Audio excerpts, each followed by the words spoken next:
That means you, Bruce. Yeah, bad Bruce. Bad Bruce. Bad Bruce. Bad Bruce. Bad. We know which one. Okay, You know that Allstate commercial where the guy gets shocked when he goes past? We're going to do a little shocker thing. We being the mayor, of course. The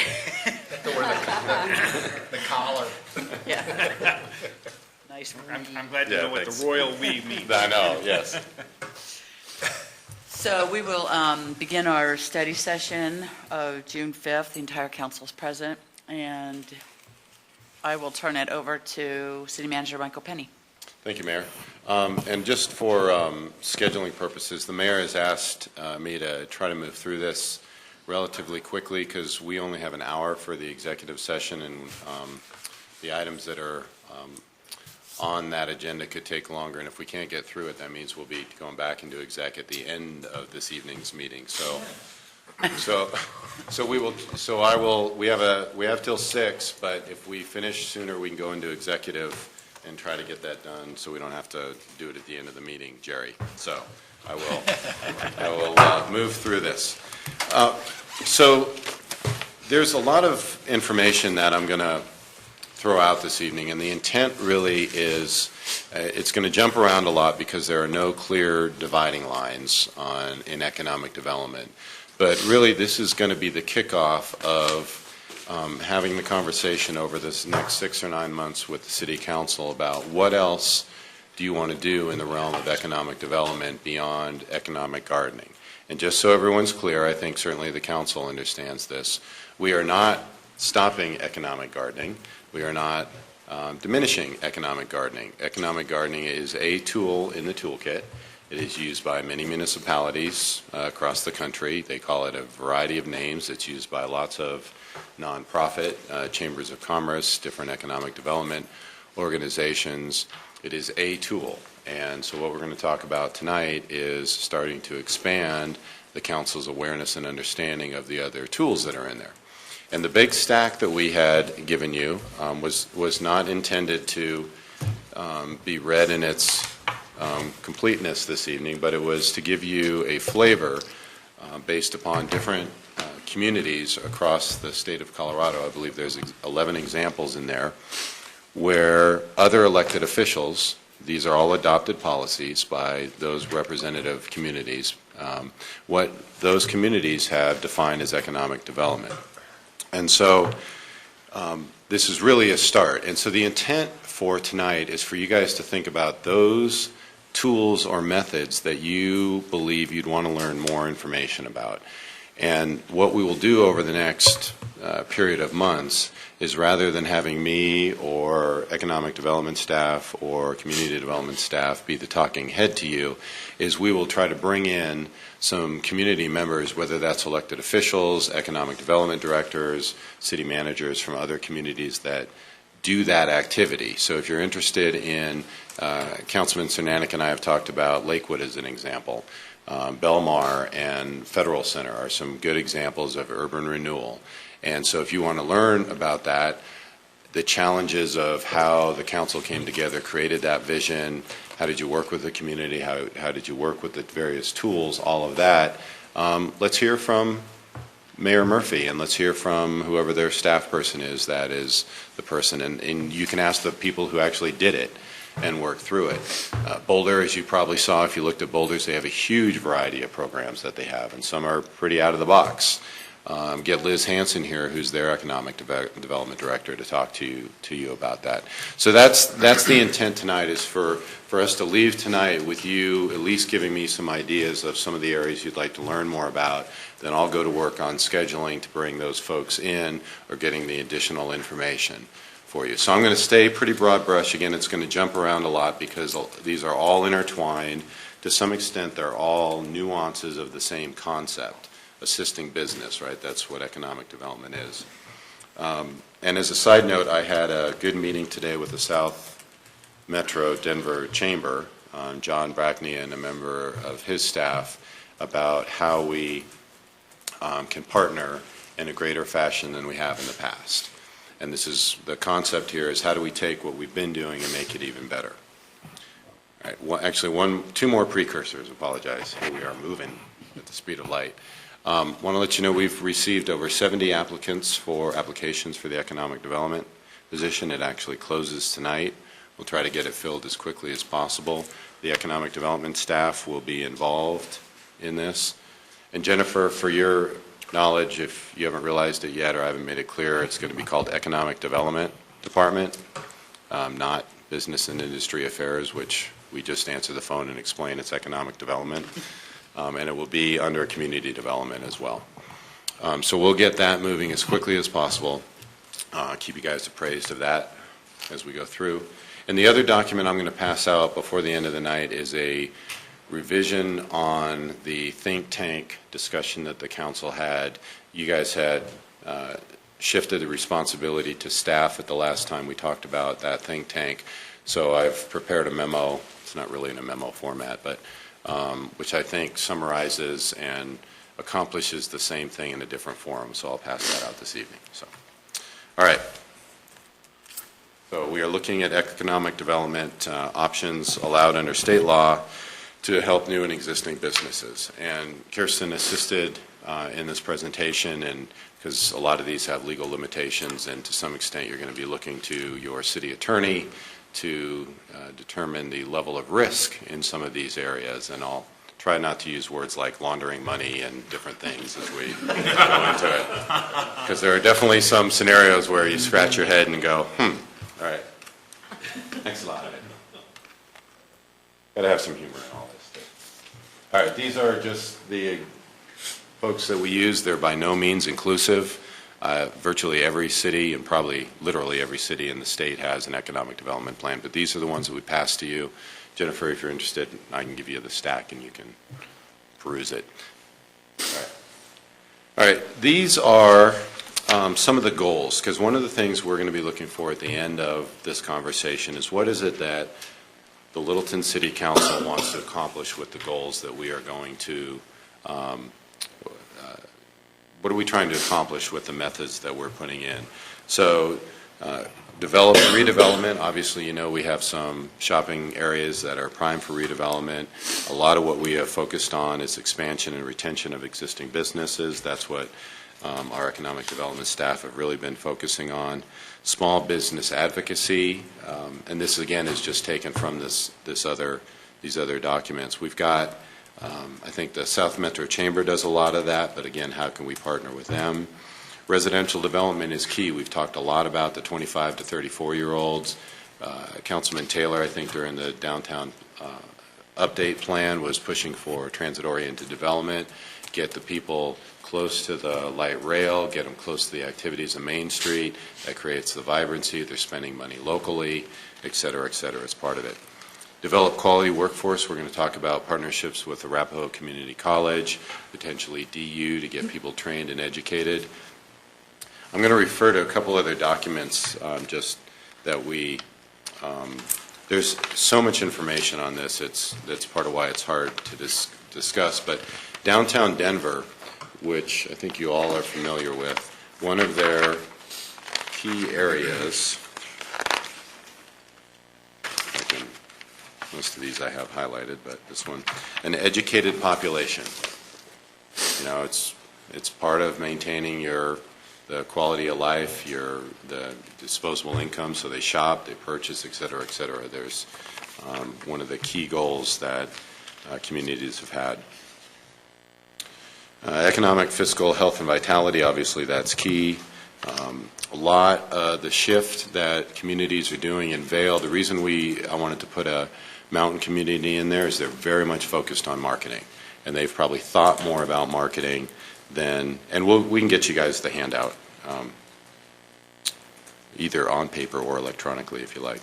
But how do we market? How do we work with the private sector? How do we work with the nonprofits to market Littleton? Who's our audience? What are we trying to market for? Utilizing the new website, we have a great opportunity to push people to the website, help with Google searches, et cetera, et cetera.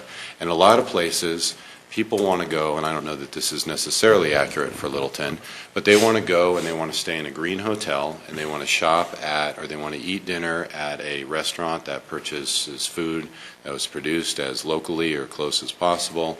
And so some websites, you can do green searches by business and find those types of things. It's an economic driver.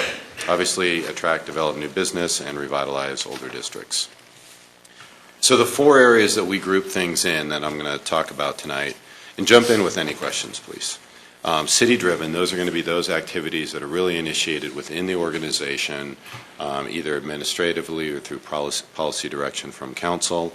Incentives will have the broad breadth of ideas in there, and I hope that we leave this evening with everyone being able to say the word incentive. Stand proud. Incentive. It's not necessarily evil. You can write good contracts and you can write bad contracts. Community partnerships, that's working with nonprofits. The South Metro Chamber is an example, other communities on regional activities, etc. So, and then last, financial tools, which really gets into Urban Renewal Authority, and I know Councilman Taylor sits on our one Urban Renewal Authority that exists. Yes, sir. Okay.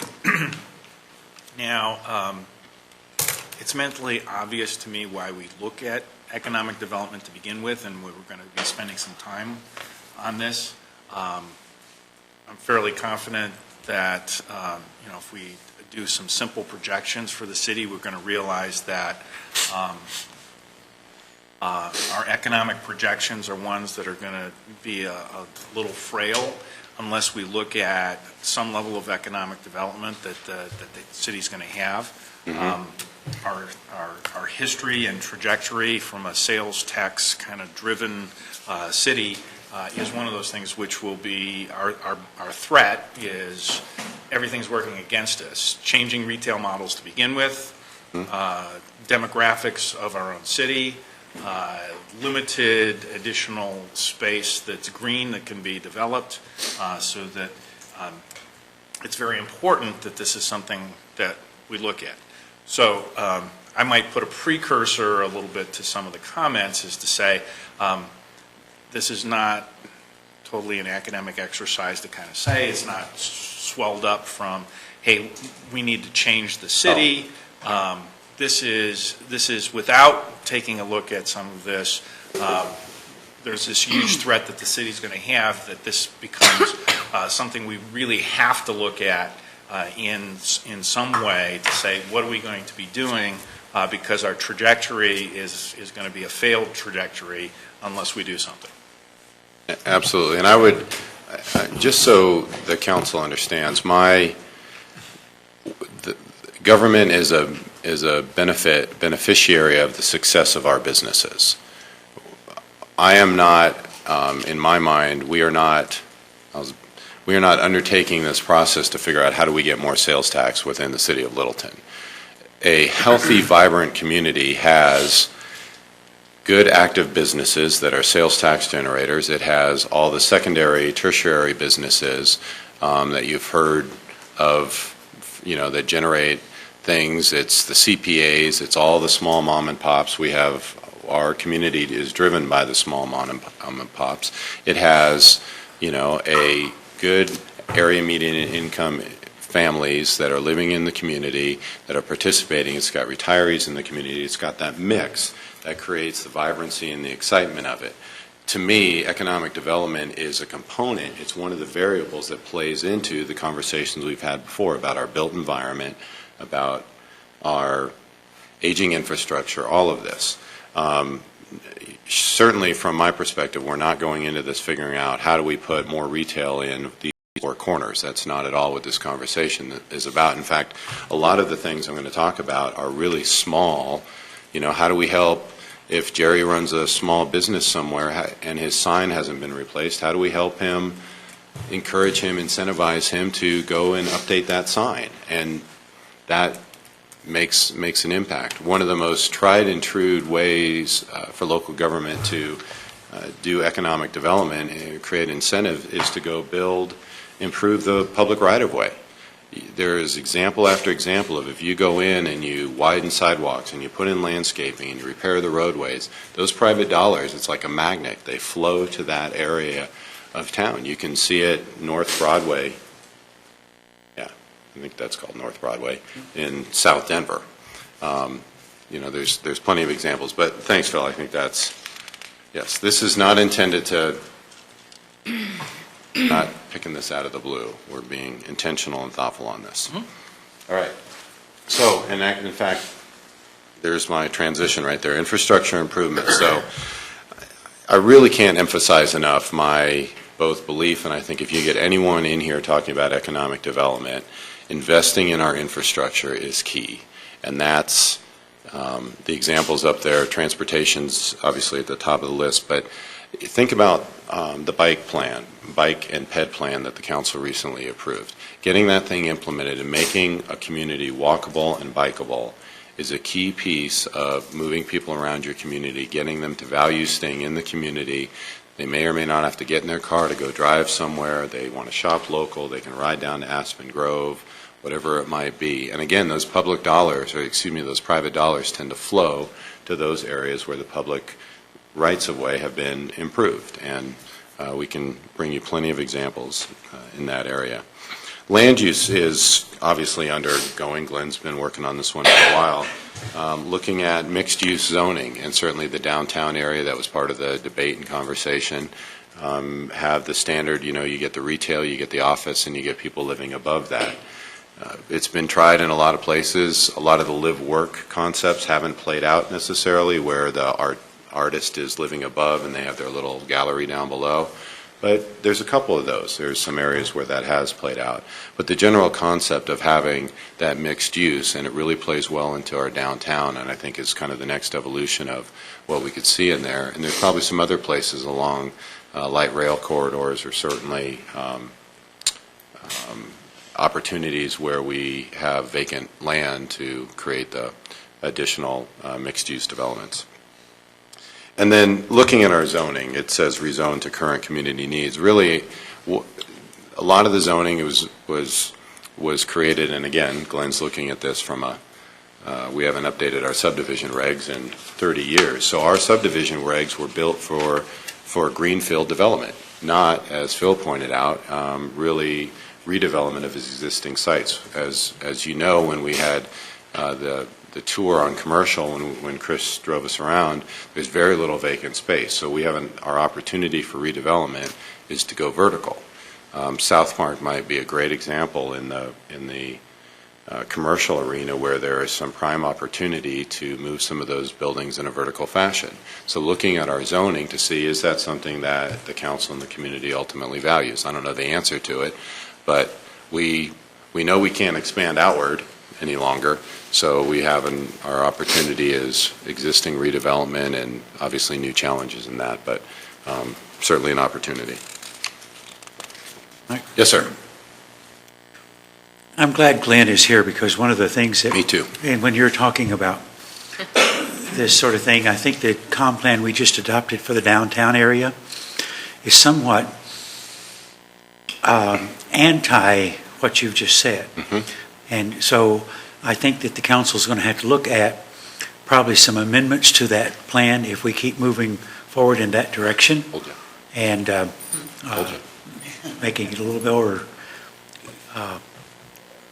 user-friendly, Yes. shall I say. If I may be very direct, I think when we get done with the full comp plan update and we look at sub-area plans, because the 3 sub-areas, there's really 4, because I agree wholeheartedly on the downtown plan, but obviously there's Santa Fe as a sub-area plan, you got Littleton Boulevard, and you're going to have Broadway as 3 prime sub-area plans. But I really think, and I've told this to Glenn and the mayor already, I think we need to relook at the downtown plan, because it wasn't done under the umbrella of an updated comp plan, and you guys lived it. We needed to get it approved and get it out of the way so we could really focus on updating the comp plan. And once we get that done, we owe it to the community and ourselves to go back and look at that downtown comp plan and say, is it what we needed it to be? And we owe it to the property owners down there, too. Yes. Yeah, community. So, absolutely. I'm right there with you. And I think I said that to the mayor about a day or two after it was approved, that we were going to need to do that and have that conversation, so. But we needed to settle for a little bit as well. All right, where are we at? Again, these are city-driven internal stuff. So high-quality city service delivery. These are situations like expedited permit process. So if you've got a tenant finish it as an example, and that's all you need to do we want to shove them to the front of the line and get them open? Time is money. Again, you're dealing with small businesses in a lot of these cases. They may or may not have signed the lease before they've even come talk to us about what they need to do, and so they've got these ideas of when things are going to happen, and anyone who's done any type of remodel knows it never goes as fast, and we don't want to be the impediment to that. So as a policy, we could say we're going to push tenant finishes to the front. Other types of projects you could do as well. Yes, sir. Yeah, I guess I just make the observation that I kind of would say what's on that slide is essentially table stakes, that, we should be doing that regardless of what other strategic stuff we do. Mm-hmm. That to me is just something that's sort of prima facie. So I'm glad you said that. I agree with you.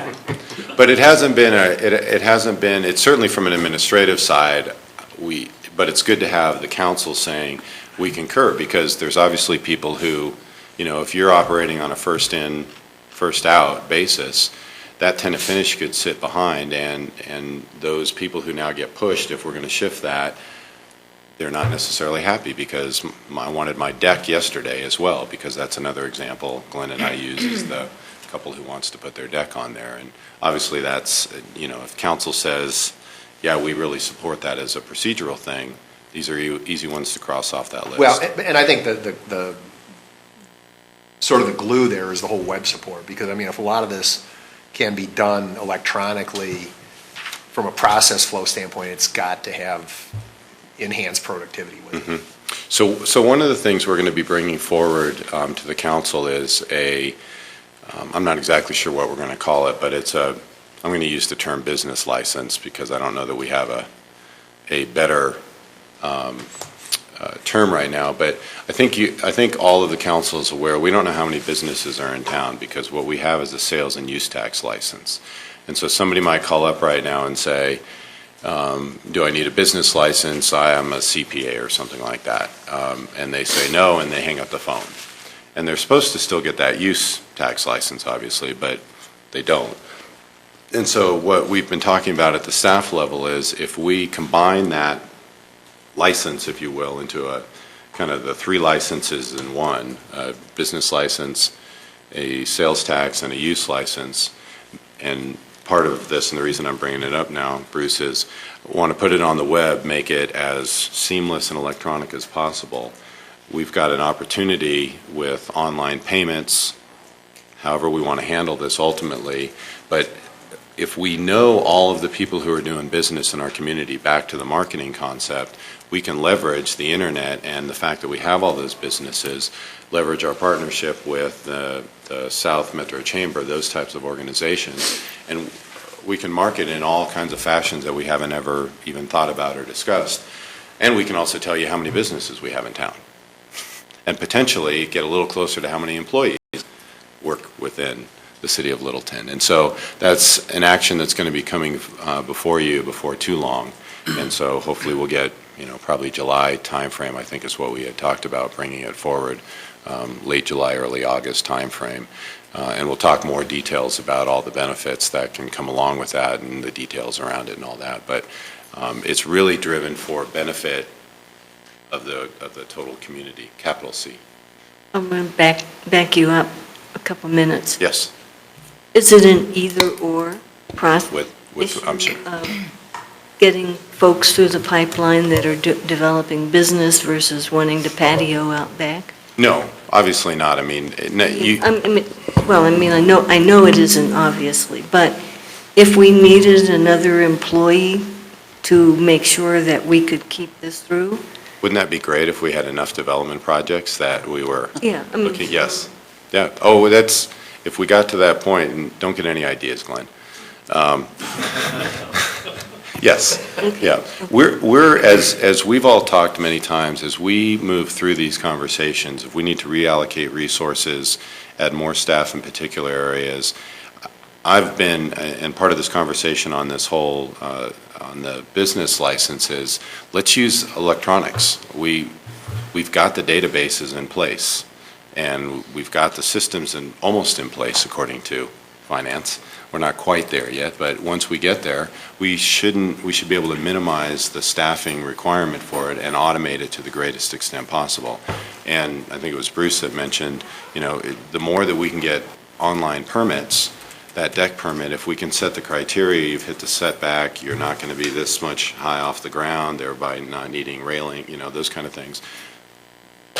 Print it out, we'll come out and inspect it at the end, and you paid your inspection fee and you're good to go. So all of these things are certainly at play. Does that answer your question? Michael, I don't know if it was intentional or not, but the items on that slide that are indented are not necessarily, I would not see necessarily subsets of web support, although they could be. There's partners that will work with Yes. folks. We have a national award, Small Business Development Center, that's it's co-housed with the chamber, but Yep. it is actually South Metro Denver, of which we are part of, service center for folks. I think the concept on those is, especially on the network and problem solving, is utilizing the web to tie all those pieces together. FAQs, you have a question, somebody within this mass internet world can help answer it, those types of things. And I won't belabor the web, but there are so many opportunities. You guys have probably been on other government websites where you see the marketing. Again, the resort communities probably are leading the charge on it, but there's a lot of using the government web for assisting in the marketing where places don't have localized chambers of commerce that are really pushing that as well.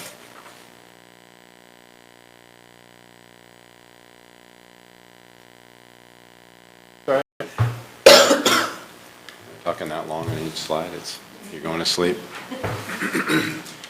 All right, so again, internal items, so I talked about speeding up of the permit process. You obviously can waive fees in areas. I mean, these are pretty standard things, but I thought it's important to put the obvious on the table and discuss, we can, if somebody comes in with that tenant finish, you have an option of waiving fees. If somebody comes in with a large project, you can do all different varieties of things with how you handle fees in the permit process. So I just throw that out there. On the sales, so I'm not going to talk more about that one.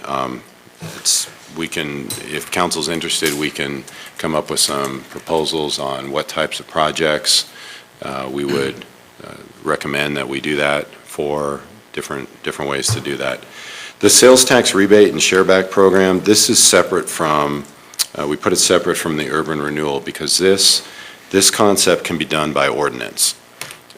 And you can, so essentially if the example when I've been out talking about this, if you've got I'm going to use easy math, we've got a vacant lot, say, or a lot that's going to be redeveloped, and let me back up. So in all of these examples where there is shareback or there are grants coming directly from the government to the private sector, those have to be used for public benefit, public improvements.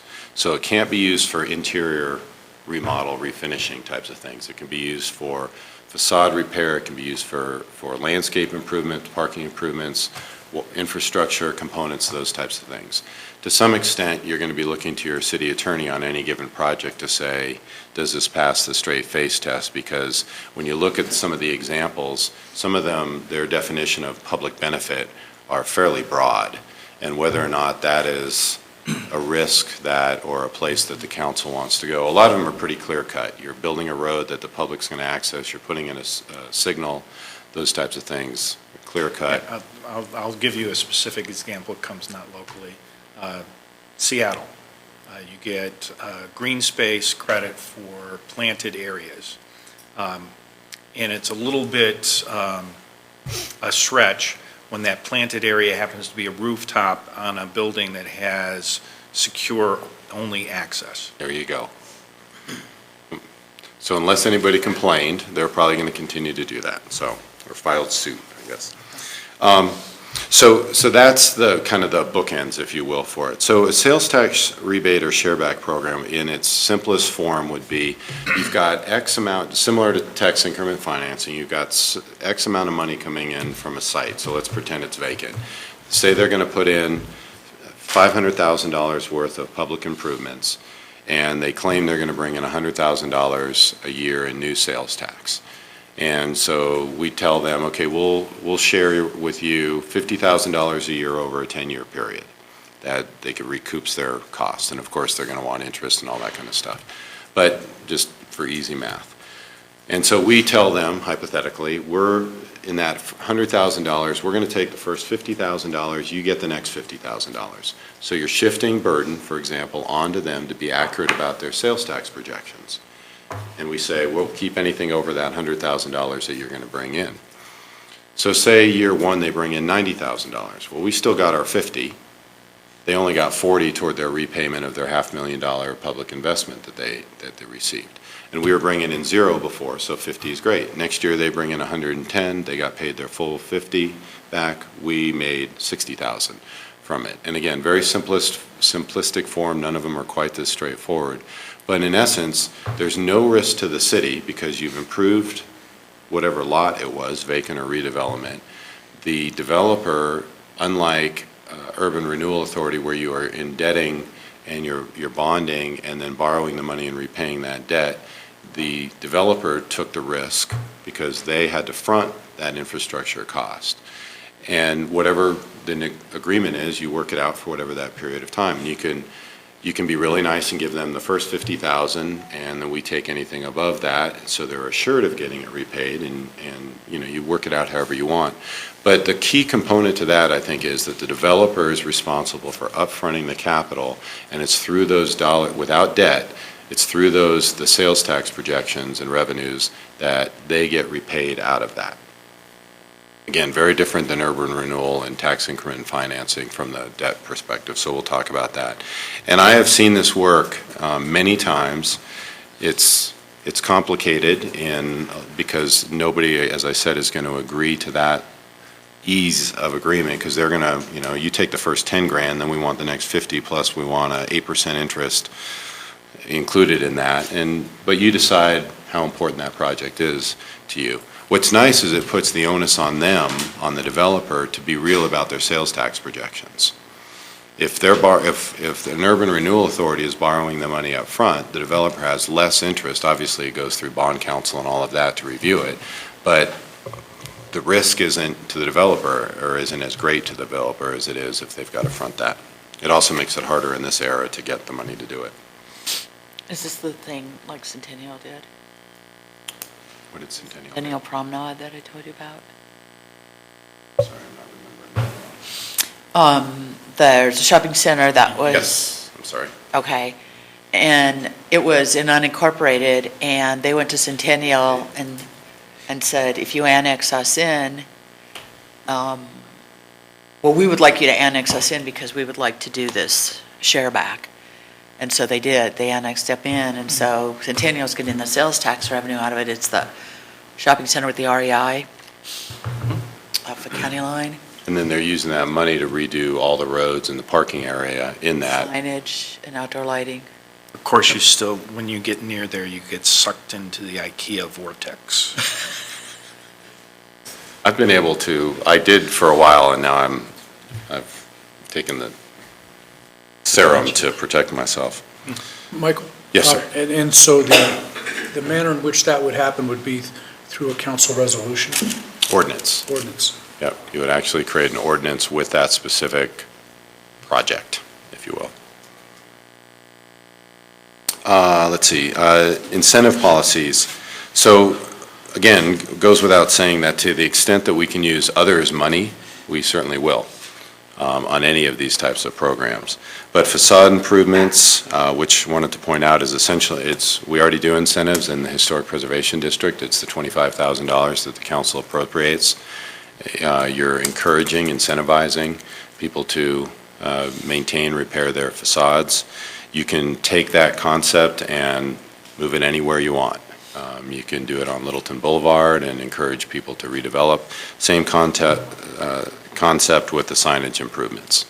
If you've got an area that you want to, that you've seen a lot of signage that's run into disrepair and you want to have that program run into a specific area, obviously most of these, if you want to do it, you probably want to do it on a citywide basis for fairness and equity, but and you can run these programs however you want.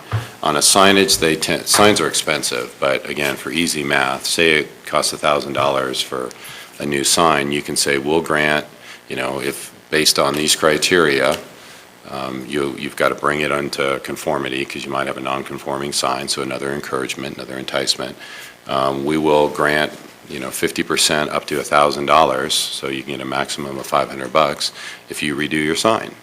And maybe some people would have done it on their own, but if it helps those businesses thrive and it's that little bit that gets them over the edge because they've been struggling for a little while, they refurbish that sign, it looks fresher, it looks nicer, you get people who are willing to pull in. Woodlawn, refurbish their exterior. People are starting to pull in there, businesses are moving in there. It's got to look nice. It starts to look dilapidated, run down, people are going to drive on, go to the next area. So these are small incremental pieces. We're not talking large dollars, but it's all in service of this total vibrancy of the community. We do that with the sidewalk repair program. That is correct. Yep. That's a good point.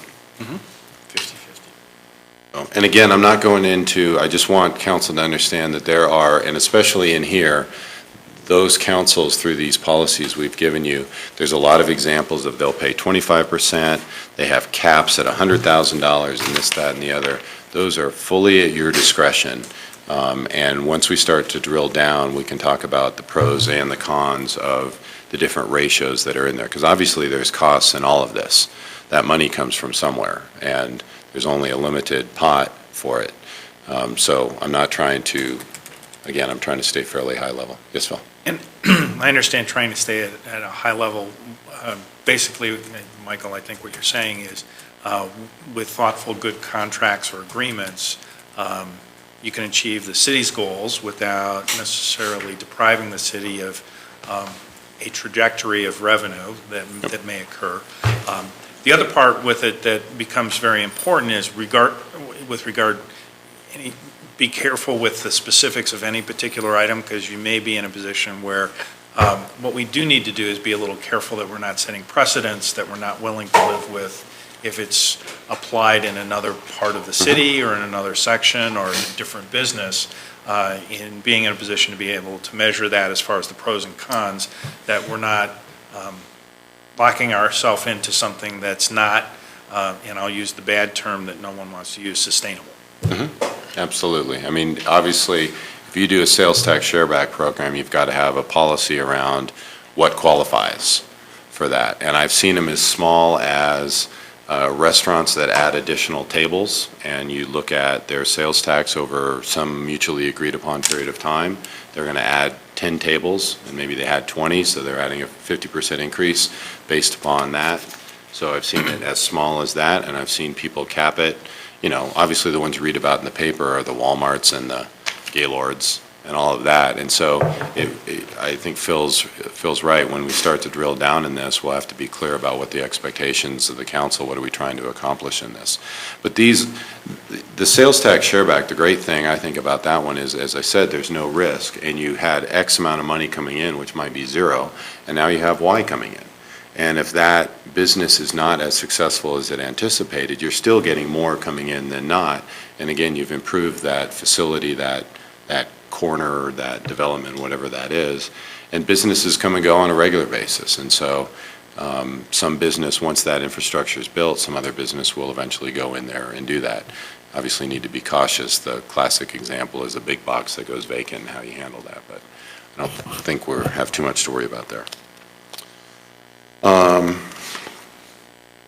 tax waivers and fees, capital improvement incentives, business retention incentives, and some job creation incentives. So going through these, I think tax waiver and fees start to get a little more, we already talked about the applicant fee waivers. We don't have a lot of taxes that we can waive the fees on, or it's not a tax, we don't have fees that we can waive a lot on. These, again, come from other communities, but they are out there. You have a uniform of, you have to treat the businesses on the taxes. I can't think of- Uniformly, so across all businesses, not one particular business. So that really gets to Phil's comment about understanding what you're waiving and making sure, because you can't pick this particular business in this section of town and say, we're gonna waive your property tax bill if you do X, Y, and Z. So you've got to be cautious. But other communities who have gone to the voters on specific things may have some greater discretion than we do, because we don't. Did waive the fees for solar. Yep, and again, that's a Yeah. that's a permit fee. And so you can, any of the internal fees, you have full discretion of how you want to handle it. And those are good conversations to have if you're trying to incentivize a particular thing. And there's enough of that which has occurred, I think, both in Colorado and across the country. We can do the research to tell you whether or not those fee waivers have actually statistically resulted in an increased environmental actions, or just resulted in people saying, great, thanks. I mean, one of the things that we haven't talked about is special districts or sub-districts. Yep, we're going to get there. Michael, Yes. can you say again, in my language, I'm thinking, we don't want to put government into the position of picking winners and losers, but I'm hearing Kirsten say that there's a legal precedent that would keep us from being in a position to do that. That's right. I think there's two. One, we're talking taxation has the uniformity, but on a sales tax shareback, that's by ordinance on a specific basis. So you do run into the issue that Phil raised of, I mean, it becomes political more than anything else, because I come forward with a proposal. The proposal makes sense for you, it makes sense for the community. You say yes to me. Kirsten moves forward with a different proposal, and that just doesn't work for us. There's no requirement that you say yes in that scenario. That's based upon taxation, tax refunds. Well, Is that and in the accurate? shareback situation, you'd be entering into an agreement with the private individual, so you'd control a lot of that through the agreement in addition to the ordinance. So there is some risk. It's really understanding, if your criteria was, the sales tax incremental increase has to be a minimum of this, so you're not going to do it on a super small, because the cost for the city might be just administratively might not do it. So we could come up So we would with stay some criteria. competitive within those businesses within the area, based on some determination of what that area is. You're not picking winners and losers that normally don't compete anyway. If you thought about, I think Chris has told me, we've got like 6 neighborhood shopping areas, which are 5 or 6 that are probably prime for some redevelopment opportunity. You could say, we're going to start, hypothetically, with those 5 or 6, and those are the only areas we're willing to entertain, and you would treat all of those equally. It's just what's the proposal that they're bringing forward. So capital improvement incentives, I've talked about capital improvement. Business retention incentives, those types of things are, if a business is starting to look at moving outside of an existing community, what are the challenges? Why are they looking outside that community? And based upon what those are, is there a way that the local municipality can assist them in either finding new location within the community, or whatever that issue is there a way that we can partner with them to get them to stay rather than relocate to another facility? In this area, it's very important that this is, look at the possibilities of business license tax and the ability to stay in connection with businesses, because very often attractive businesses are being recruited all the time. And typically, a business does not reach out locally unless there's been some ongoing contact or discussion that has occurred. But folks will get those recruitment pieces, and they don't think about, what are my possibilities in staying? And that's why it's been so exciting that we've seen some things like, the reinvestment with the Mercedes dealership and, staying here rather than moving somewhere else in town, that we were easy to deal with, collaborative in that process. So it's one of those things where, what are they looking for? What are they trying to accomplish? And being in a position to do that. So you say incentives, but it's actually a bigger item that says, what are we doing to help folks stay and make good decisions, whether it's redevelopment or it's just continuing to address some of the issues. And, going around with some of the interviews with businesses, where they aren't downtown, but they may have parking issues, and what can we do to kind of step to the table and say, okay, how can we maybe work with you on that? The economic development staff are, one of their prime focals for having the business license is really a lot of what Phil talked about, knowing when a business comes in, being able to communicate with them. Because right now a business can come in and leave and we didn't even know about it, and we had no opportunity to engage with them to say, what are your challenges? And some of them, they love chocolate, but they don't know how to do a business plan. And so they open a chocolate shop and then go out of business. But even in that situation, could we tie them up with the South Metro Chamber, help them with the business plan, et cetera, et cetera. So, yes, there's all kinds of, like I said at the opening, this is a spider web. Everything's pretty well interconnected in here. Job creation incentives. These are, you tend to see, first of all, the state has some programs based upon how many jobs you create, what's the average, what's the pay versus the average wage in that particular region. Municipalities have it as well. So I come to the city, I say I'm going to put in, I'm going to put in a chocolate shop, I'm going to have 5 full-time employees, and you could, in essence, grant them an incentive that's, they keep those 5 employees for a period of years, say 3 years, and they're able to demonstrate that rate of pay meets whatever criteria you send, and then the business gets a couple $1,000, whatever the number is, gets some kind of incentive for keeping that business. Again, it's kind of an after-the-fact payment. A lot of what you read about in the paper is, we're going to give this to you up front, and we hope that your expectation or your portfolio and your vision of what's going to happen comes to fruition.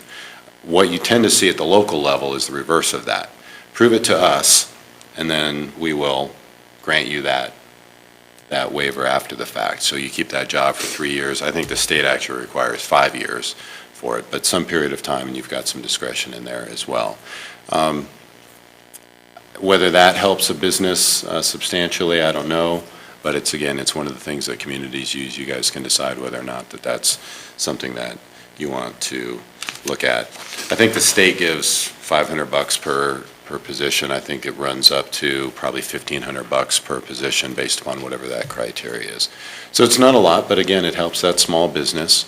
And you've got employees in your community, and they're shopping, and hopefully they're having lunch out at the local restaurants. And again, it ties into the full vibrancy. All right, community partnerships. We've talked a little bit about this in the sense of the South Metro Chamber and others. So nonprofit government organizations, these are, Councilman Taylor had asked about these earlier, community or economic development corporations. These are essentially 501c6 nonprofits that can accept money from the private sector. So you might have the local hospital may invest some money in here. You might have the local government invest money in here, and then they can then turn that around and do grants, low-interest loans to businesses. It's got its own board. It would set its own criteria, but it's a way to take those dollars and leverage them, partner with other grant opportunities that government can't get connections with because of not having the nonprofit status in there. And the examples that are out there, I think, are generally very successful. It is the private sector primarily pulling themselves up by the bootstraps, going out and getting that funding, and then through those loans, they're making interest on those loans, the repayments are coming back. Again, there's some bad examples out there. Denver recently had, can't remember the number, but a substantial amount, those were in default. And of course, they're dealing with lots of zeros at the end of their situation. But if you set good criteria and you work with that nonprofit to say if you're going to invest the public dollars into that, this is where you don't quite use the L word.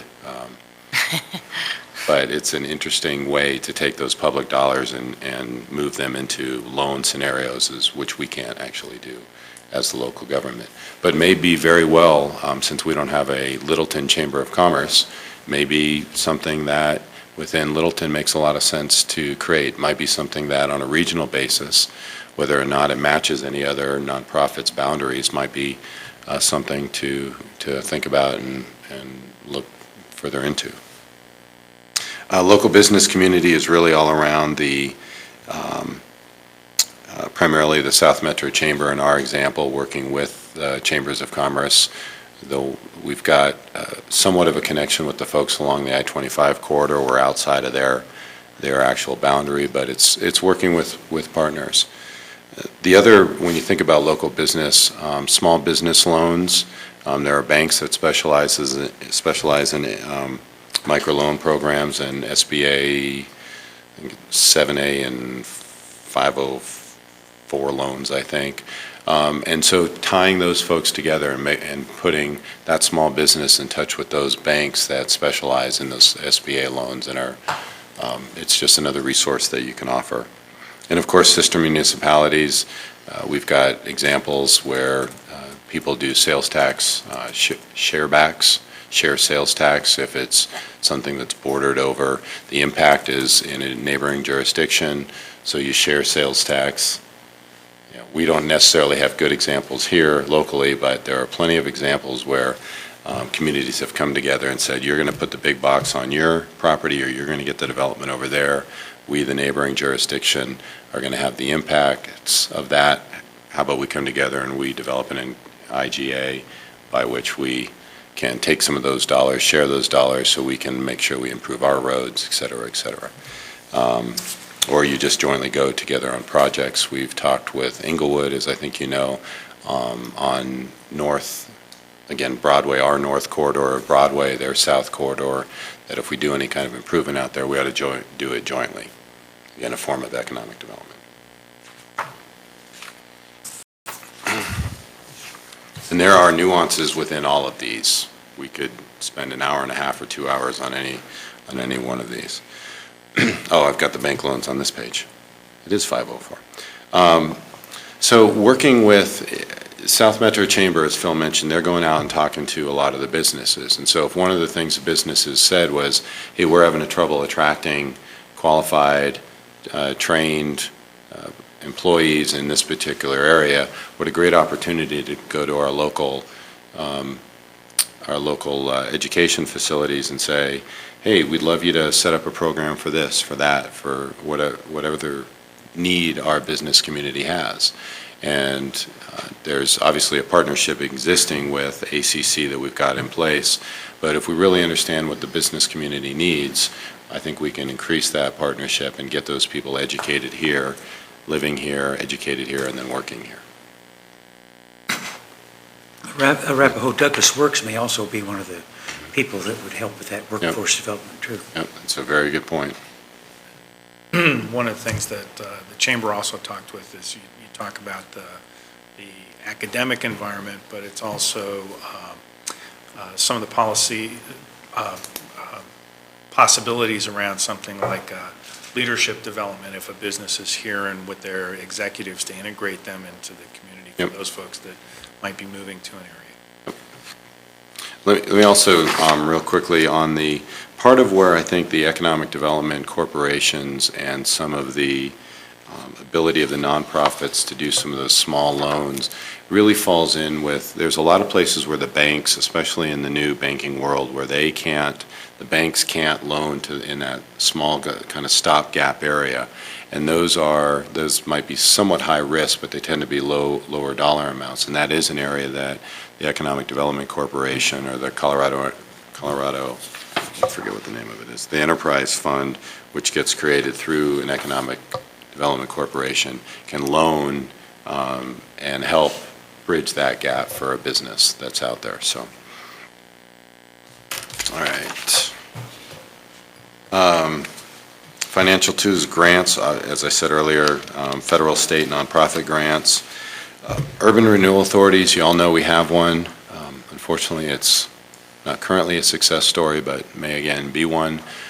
But primarily the focus of an urban renewal authority is that it's, I think you guys are all, it's got a separate board, and it's got bonding authority. And so it can do revenue anticipation bonds based upon the revenue that's going to come in. And it has pros and cons. There are great examples around the state where urban renewal authorities have been incredible successes. And so if there's an interest in learning more about them and really hearing about what the trade-offs are and where people, what did they learn from their experiences, what issues pitfalls would they want to warn us about, what successes, make sure you do this, types of things. We can get several different folks from different types of communities in to talk about that. Well, you said that our urban renewal authority was not all that successful, but we did end up paying up all of our debt except what we owed the city. We didn't fully repay the city back, but we did pay all the bondholders back. So it wasn't, I would say, a failure. Thank you for the clarification. I'm sure you told me that, but you didn't pay us back yet.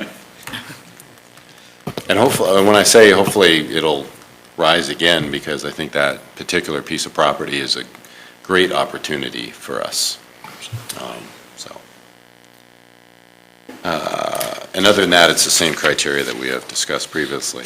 Phil mentioned earlier improvement districts. There's all kinds of IDs out there. And I'm not going to belabor, I think several of you went to a CML or watched the CML presentation on improvement districts. I think that the thing with improvement districts in general is the takeaway for this is it is a geographically limited area. I'm going to use the downtown as an example. And downtowns tend to do general improvement districts. And it is up to that area to vote a tax to themselves, and depending upon the type of ID that it is, sometimes it's a separate board, sometimes it falls under council appointed or the council itself, depending upon how they want to do it. But it is a additional tax base in the general improvement district for general activities, pretty much anything that a municipality can do under the purview, under Title 31, the general improvement district can do. But it's up to the voters in that geographic area to vote and say, we're going to do a property tax increase, as an example, to pay for these types of activities.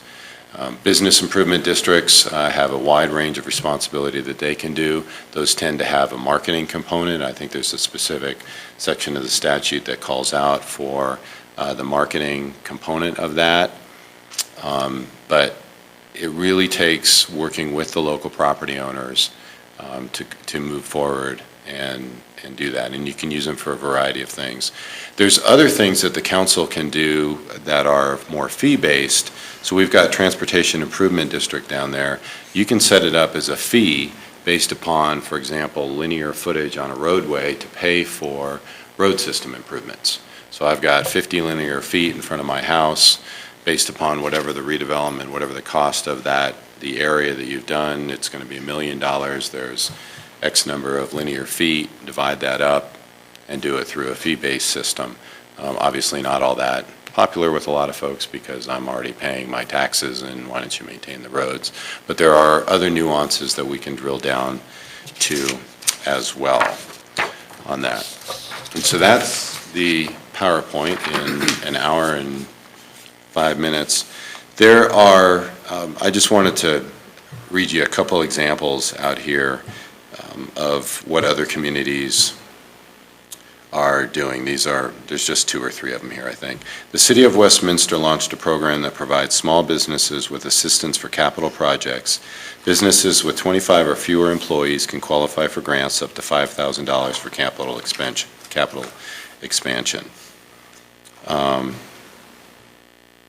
The City of Brighton invested $4.1 million in funds from the Urban Renewal Authority to transform its abandoned armory into a community cultural center, the first cultural venue to open in the community since 1955. The renovated space hosts exhibits, performance, and arts and cultural programs.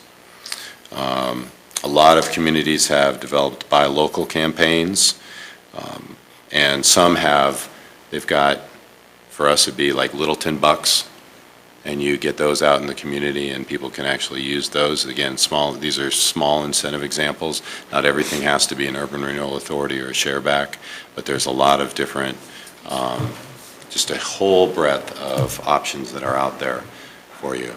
And these are really just the ones that we just took a sampling out of these programs. There's state programs that are out there. The state's Office of Economic Development and International Trade certainly is a resource for us. Phil mentioned that I'm going to use the word headhunters, trying to recruit those businesses. We've signed an ethical contract, I guess, that we don't do that, but that does not mean that others. We're not going to do it locally. We're not, yes. I'm sure it still happens locally, but there are lots of other programs that are out there, lots of opportunities as well. So that's really the summary that's out there. Yes, sir. A few years ago, Chris Gibbons provided us with a list of various ways you can do, like Business Improvement District, URAs, GIDs, all those sorts of things.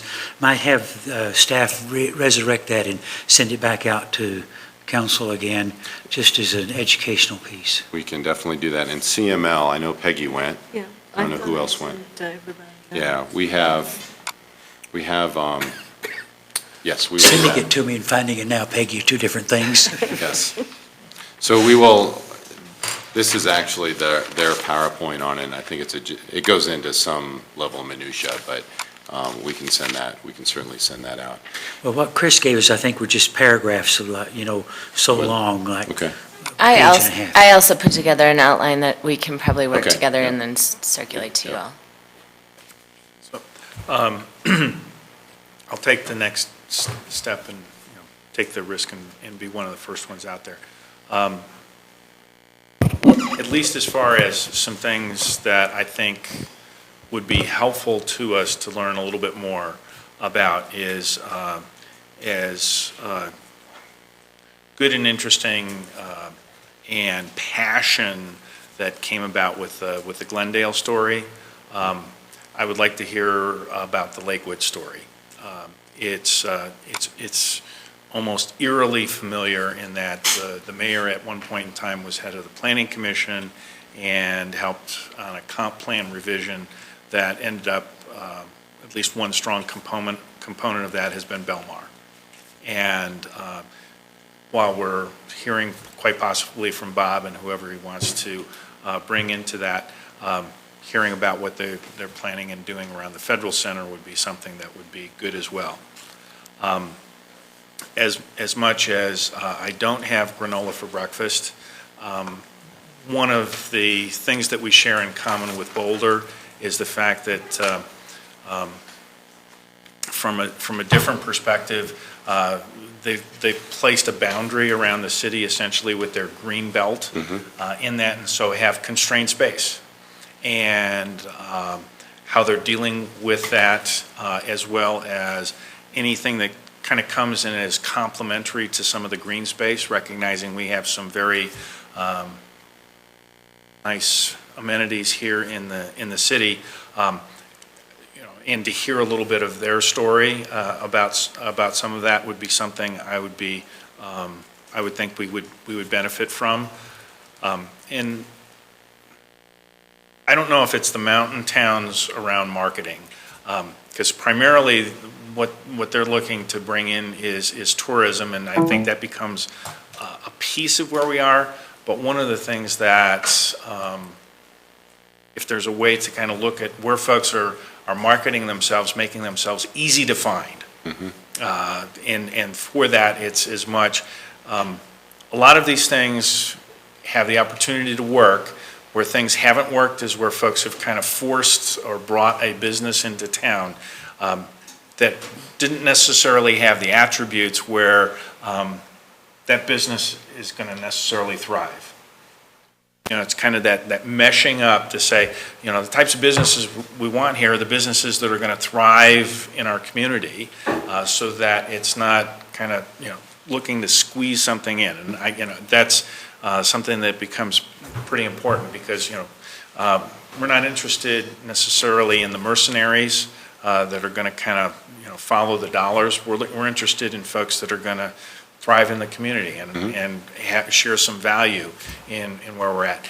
And to the extent we can find examples, or if we can look at it through our own color of glasses, to be able to say, hey, yes, we do want marketing and we want folks to be aware of us and where we are, but it's a little, I know some of where the mountain towns come from is a lot on the tourism side, and I'm looking for something that might be a little bit of a twist different, that's not just the tourism.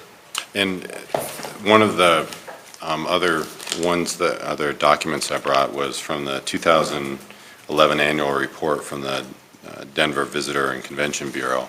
And they project over the next 7 years, I think it's 7 years, over 900,000 people coming that have already scheduled on booked conventions. And so we're not a destination, but when you then look at the types of things that people... We're already on some of that. Yeah, and so if they're coming in, here's where they're coming from, and they've got a list of the top attractions. How do we make Littleton easy to find? How do we make them aware of whether it's Hudson Gardens, our green space, South Platte, all of that, so that because we don't have to draw those 900,000 people over that next 7 years to Colorado. All we have to do is say, hey, while you're here, get on the light rail as an example and come down here. So, and we actually have some of that. And I'm just to jump in, so I'd be fair to Kelly on some of that. And we've actually retraced some of the historic downtown Littleton to start at the light rail station instead of somewhere else in downtown. So. Yep. But as we're breathing new life. Yeah, I think Phil is bringing up some good points. The thing a couple of things I was noodling on a little bit while you were going through the material is we need to obviously refine the list, because you could shotgun a lot of stuff and not really know what's going to work for you. And so somehow, somewhere, it would be neat to find something that was a game changer for us versus more of the same sort of stuff that everybody else is already doing, so we're just a me too kind of thing. I don't know what that is. I don't know what gets the most traction. It's a little bit of a chicken or an egg. It's you can throw the incentives out there and sort of see who starts taking advantage of them, or you can say, we really want to do X. What's the best incentive to help do more X? And I think we're sort of betwixt and between there. I don't know that I mean, we've got a lot of great ideas that are floating around, things that we want to try to consider. And I kind of think if we were refining, maybe it's the corridor thing. I mean, maybe it's, we'd really like to see Broadway redevelop, or Littleton Boulevard or something. Great, if that's something that makes a lot of sense, then let's look at the tools that could get the most traction for those particular projects. But that's mentally, that's sort of the next step. It's hard for me to say. I prefer you to go look at A, B, and C. I like what Phil was talking about as far as both the Lakewood, which I'm familiar with because of where I work, which is right near the Fed Center, and Belmar, as well as Boulder, which is landlocked at some level. So, I mean, I think those are some interesting conversations to have. but it really is incumbent upon us to sort of say, we think here's our priorities, and now let's go figure out what's the best way to make those priorities a reality. And to some extent, I was hoping that the conversation on the comp plan, in a perfect world, the conversation on the comp plan, kind of the community values, what we care about, can tie in concurrently with hearing from these other communities, and you start to mesh those together, and you do come out and say, okay, there's general consensus through the comp plan update and what we're getting from Inspire Littleton or wherever we might be getting it from, that says these are some areas. I mean, I know that economic development, we could lay out the 6 or the 5 shopping areas and say, these are prime, the phones are starting to ring on these, it's a great opportunity to go in and maybe as a precursor talk to some of the developers and, what are your challenges that are in there, and then bring that information back. Whether that timing works for all of that to come together, and does it magically coalesce into something that you guys can say, I don't know if you're prepared to really say this is what we want to go after, whether it's now or have a separate conversation on that. Stop.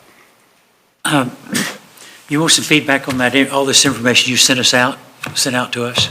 Take any feedback you want to. I can give you some things that impressed me about some of these reports.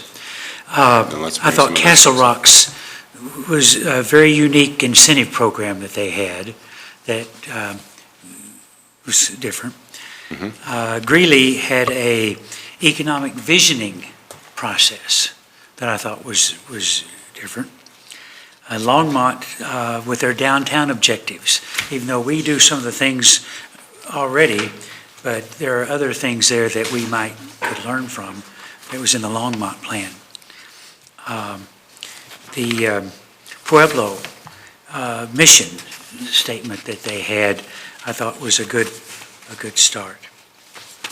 Those are some of the most impressive things I found in reading this. That is helpful. That'll help us drill down. Thanks. Well, just sort of to parallel that, there, and I know you and I talked about this a bit, but there's an entity, and I think it's maybe one of these municipal, public-private partnering kind of arrangements, the Longmont Entrepreneurial Network, which brings a lot of, resources around some of the recruitment and retention issues, but it's, I think, a combination of what the city does as well as private interests that coalesce around these things. And I've communicated with them a bit in the past to get some information, but that would seem to be another dimension, incentive dimension maybe. I'm going to go back to what you said earlier about, figuring out what our priorities are. And I don't know if we have coalesced yet on that. Because I would actually have maybe even more areas. One could be, we can look at Littleton Boulevard in addition to downtown and Main Street, Alamo, whether you want to go down to Church or how you want to go. We have certainly Santa Fe. How do we complement the Greenway and South Platte Park in some of that as another?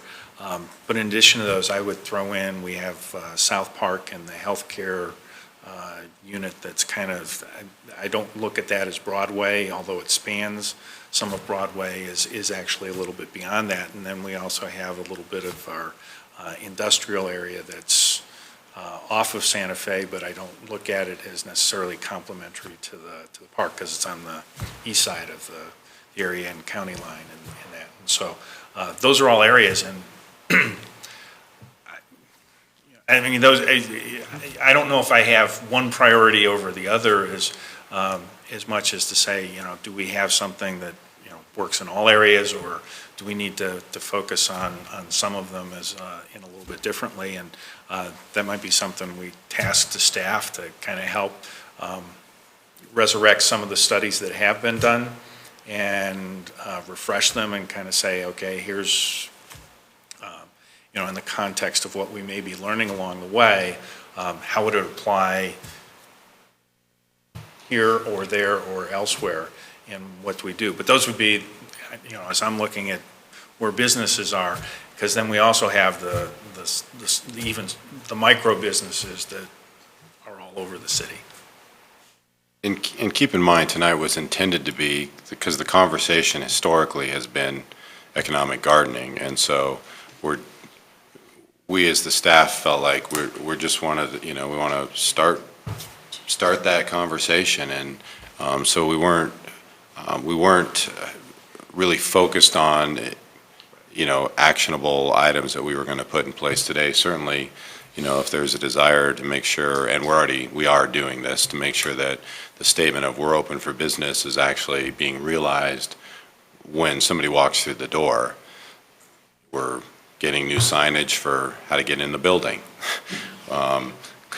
Glenn's staff is looking at the layout for the building department, so you don't have the wall in there. So there's a lot of that kind of on-the-ground stuff happening.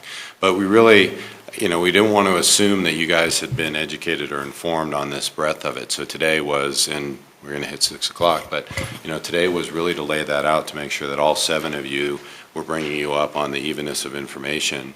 And now we'll start to drill down in these particular areas, because, but with what both Phil and Jim have brought forward, we can start to bring some of these folks in.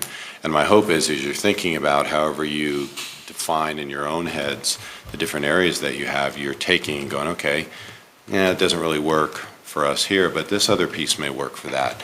And over time, you'll start to solidify some of those together. We'll have those joint conversations, and through this education process, it will become apparent what the higher priorities are. And it may be that it's a whole lot of tools in that toolbox, and then we've just got to look at what's the staffing level, what's our ability to do it, and then pick those either low-hanging fruit or those ones that you think have a significant bang for the buck, if you will. So I hope that tonight was that first kind of open the blinds and start to have the conversation. Well, I think we've done the big part of the chore is to get it on the table. And it's on the table and it's being discussed, and I'm really pleased that we're to this point. I think wherever we go from this point forward, it's going to be a lot like the goals and objectives were. You had to have some administrative input and some professional, technical input. You had to have the political input and maybe some community ideas.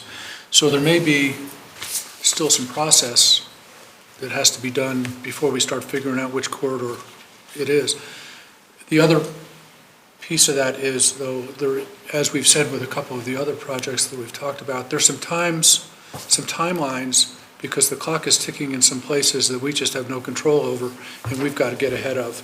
So the very first priorities probably are to figure out where the clock's ticking, and then we have the luxury of doing the other process pieces. Yep, you're absolutely right. If I may, a little off this particular topic, but there, as I've said, the phone is ringing, and if development starts to come in, one of the things that we don't have any easy developable pieces of land anymore, and so we don't have and I say this with full respect, we don't have a council that has been through a lot of development reviews, and especially in complicated projects. And so one of the things Glenn's working on, and we'll get in front of you, again, this is a little off the economic piece of it, but it is getting, I think, to your point, Bruce. We want to make sure that you all are very clear on the land use review process, just the procedural components of how a project moves through. And then we thought it would be valuable to actually walk you through a hypothetical development so you can ask questions before you get hit with a marathon or an NSER as the two big elephants that are in the room. Because each of you have varying level of degrees. Jerry was on Planning Commission, so he's probably most current in terms of reviewing plans and thinking about it and being in that dialogue. And so, so we are trying to be cognizant of those activities.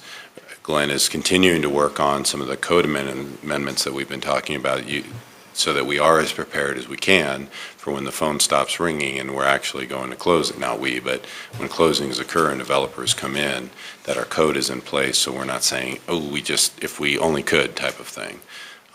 So So there's a lot of facets that we're focusing on continually. And as Phil has requested, I think most times we've talked about economic development, we are not stopping what we're already working on. So we're continuing. We've got Rika here this afternoon, and the economic development staff is working fast and furiously as they always have. And if nothing, let me give a shout out to them. These guys have some incredible ideas. I got a full-page, single-space list of how I can help types of things, the organization as a whole, and so it's great. They're working right now on what things I can... heard it was an 8-point font. Yeah, I do have the magnifying glass. But the idea is, I mean, the resource and the skill set that we've got in there from all three of them are just incredible, and want to get them out and talking to other members within the organization so we start to see what those resources are.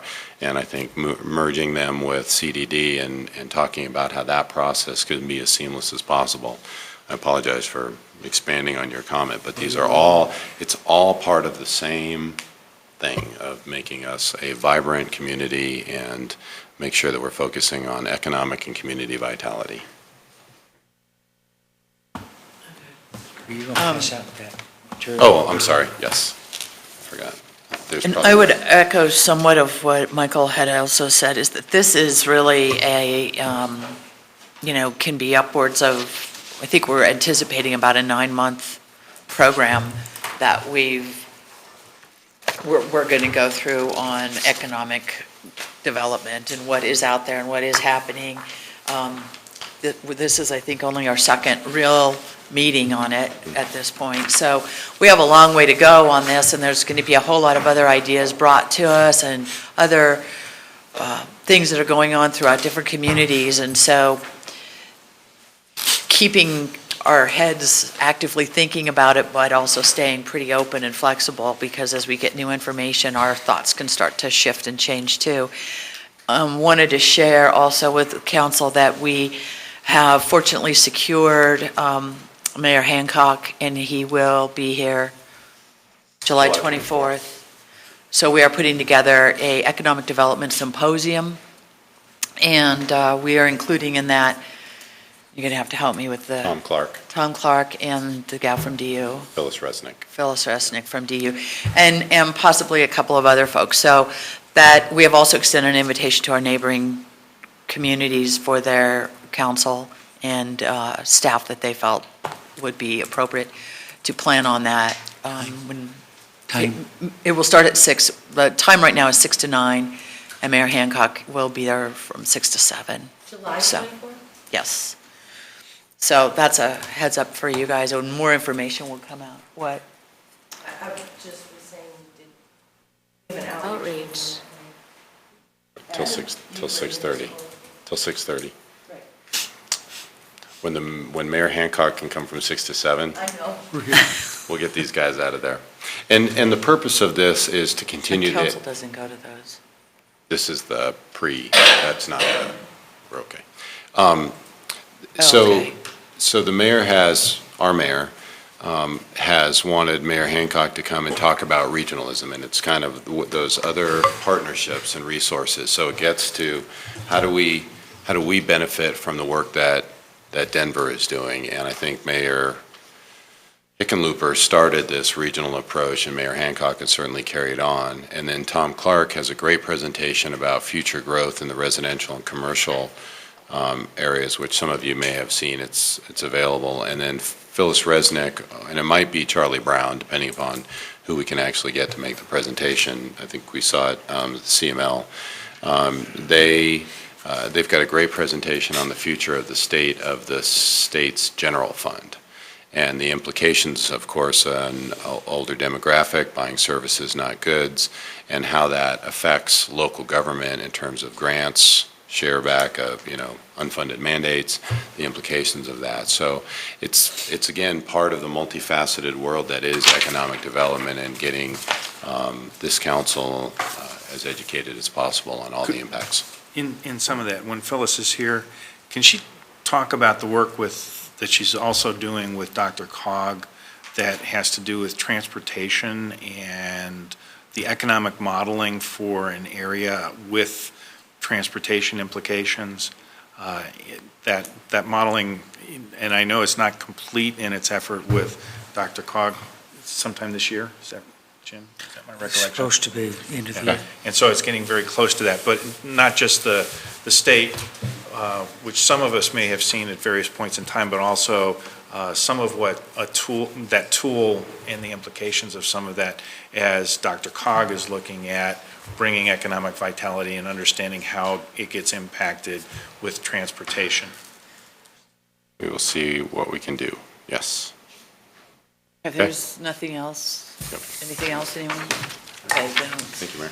okay, we're going to stay in here and open our meeting. And so, and then what, just so you know, we're going to open, we'll do roll, then we'll go into exec. And so, call to order the regular meeting of City Council for June 5th. Roll. Mayor Brinkman. Here. Mayor Pro Tem Stallman. Here. Councilmember Beckman. Here. Councilmember Cernanik. Present? Councilmember Cole. Here. Councilmember Taylor. present. Councilmember Valdez. Here. Okay, I need a motion to go into exec. So moved. Oh, please. Well, we better, yeah. Can you read it? Yeah, sure. Yep. I move City Council will conduct an executive session pursuant to Colorado Revised Statute Section 24-6-402 Sub 4 Sub E for developing strategies regarding land transactions relating to the Littleton Housing Authority, and pursuant to Colorado Revised Statute Section 24-6-402 Sub 4 Sub E pertaining to negotiations relating to fire services contract, and Colorado Revised Statute 24-6-402 Sub 4 Sub B and Sub F for legal advice on and personnel issues related to the municipal judge's contract provisions, and pursuant to Colorado Revised Statute 24-6-402 Sub 4 Sub B for a conference with the city attorney for the purpose of legal advice on potential charter revisions for the 2012 election. Second? Okay, it's been moved and seconded. We will vote by roll. Want to call roll and get vote? Certainly. Mayor Brinkman. A. Councilmember Cole. Yes. Councilmember Brinkman. I already voted. Sorry. Beckman. Yes. Mayor Pro Tem Stallman. Aye. Councilmember Valdez. Aye. Councilmember Cernanik. Aye. Councilmember Taylor. Aye. Okay, we will go into exec, we'll take a 5-minute break, and we will, throughout exec, have various people entering and exiting, and we'll log those as that happens in the Thank you. exec. Thank you. We're adjourned. Well, we are not adjourned. We'll be back.